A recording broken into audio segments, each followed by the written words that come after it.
दोस्तों नमस्कार। दिल्ली के राजनीतिक गलियारों का दो ही तो सच है। एक सच दिल्ली पावर सेंटर है, लेकिन पहली बार दिल्ली के समानांतर एक दूसरा पावर सेंटर आंध्र प्रदेश बन चुका है। और विजयवाड़ा का हवाई अड्डा इसकी जीती जागती मिसाल है कि 4 जून के बाद जितनी बड़ी तादाद में कॉरपोरेट वहां पर पहुंचे और जो समझौते वहां से निकल कर आए, उन समझौतों पर हस्ताक्षर दिल्ली ने करने में कोई कोताही नहीं बरती।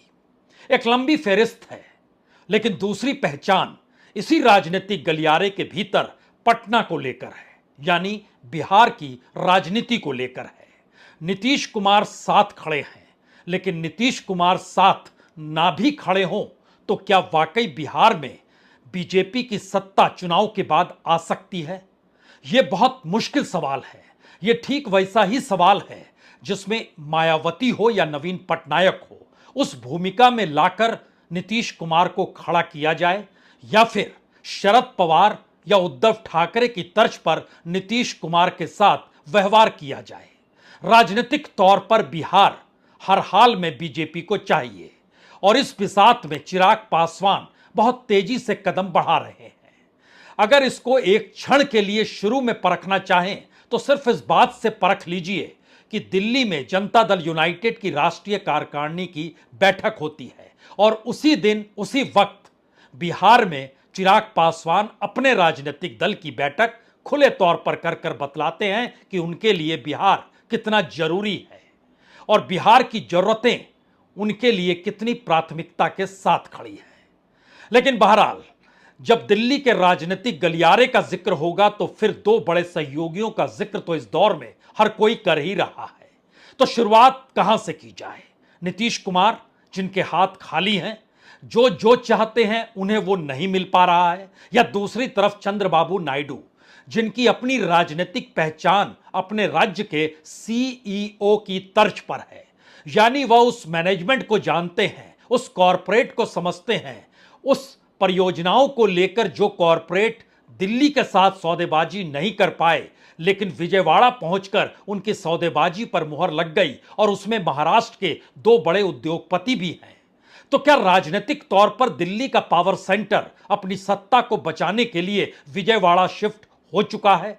और दूसरी तरफ क्या वाकई बिहार की राजनीतिक सत्ता हर हाल में अपने हाथ में लेने के लिए बीजेपी के भीतर, उनके कार्यकर्ताओं के भीतर और इन सब के बीच चिराग पासवान में एक नए चेहरे के तौर पर बीजेपी बहुत कुछ क्या देखने लगी है?